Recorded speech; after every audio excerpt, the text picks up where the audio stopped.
Estamos de volta no episódio 2 e o tema desse episódio, o Fernando vai estar explicando para a gente como tudo começou, com diversas curiosidades muito interessantes. Fernando, como que isso começou? Me parece que foi lá para o ano de 1895, é uma coisa que já vem de tempo.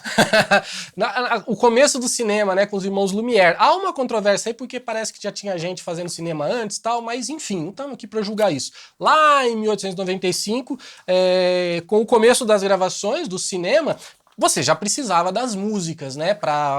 Não tinha diálogo, então o cinema mudo, porque não tinha fala, não tinha diálogo. Não sei se sabiam disso, não tinha diálogo, não tinha fala. Mas tinha som, tinha trilha sonora. Só que isso não era gravado, né? Olha que interessante. Você tinha uma orquestra. Não existia música popular naquela época, era só música erudita, né? Então você tinha uma orquestra dentro da sala de cinema, tocando.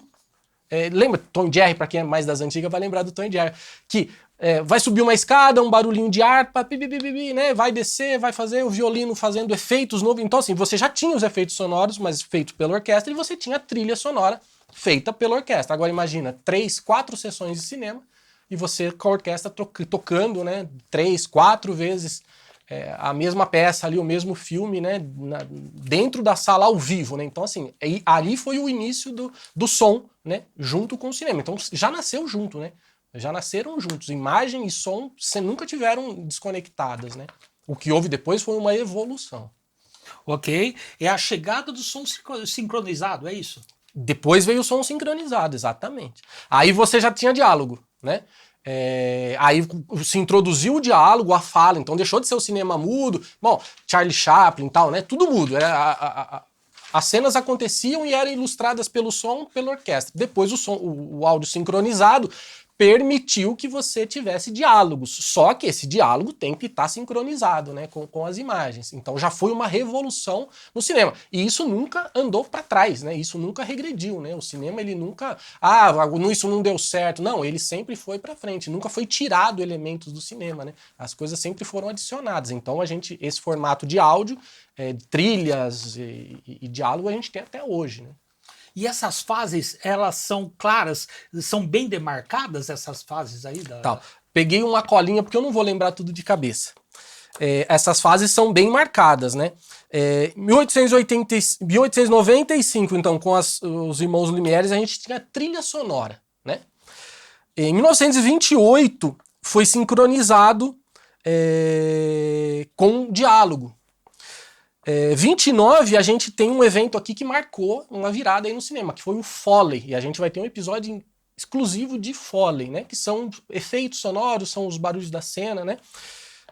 Em 30, efeitos sonoros, além do Foley, começou-se a colocar efeitos para... O cinema ele sempre foi evoluindo, como que a gente pode melhorar, como que a gente vai deixar isso mais realista. Então assim, pelo som, as imagens, claro que foi enquadramento, o diretor, né, tudo foi mudando e o som começou-se a criar uma indústria à parte, né, começou-se a ter uma indústria de som focada especificamente para o som.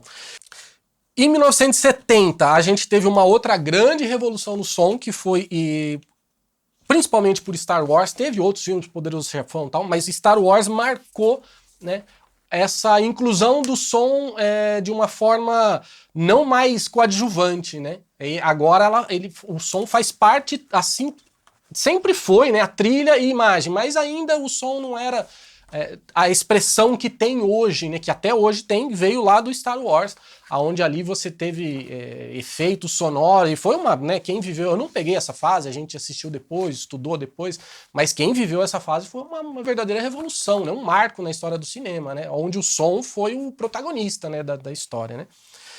Em 80 a gente teve a adição de ambiências, né? Então assim, todos os pilares que estão ali, olha como está tudo linkado, né? Todos esses pilares que a gente vai falar sobre eles nos próximos capítulos, aqui eles foram introduzidos aos poucos, né? Ao longo da história, né? Nos anos 2000, o diretor, o Christopher Nolan, com A Origem, Interestelar e tal, outra abordagem inovadora na narrativa, né? O som como forma da narrativa. Então você tem efeitos hoje, você consegue sonorizar um buraco negro, você consegue sonorizar uma estrela, Ah, que som que tem a estrela?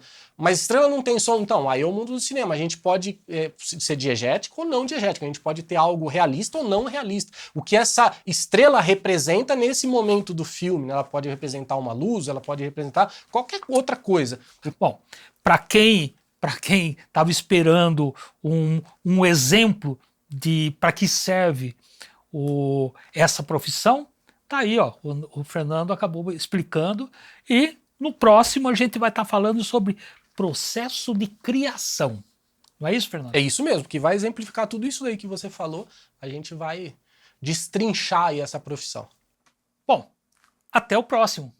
Mas antes, aquele recadinho.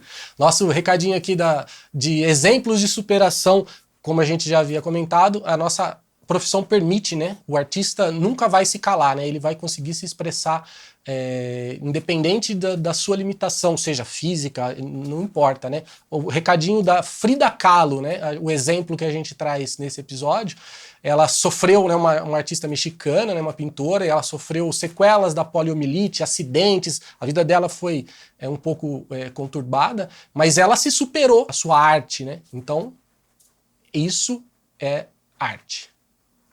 Até o próximo.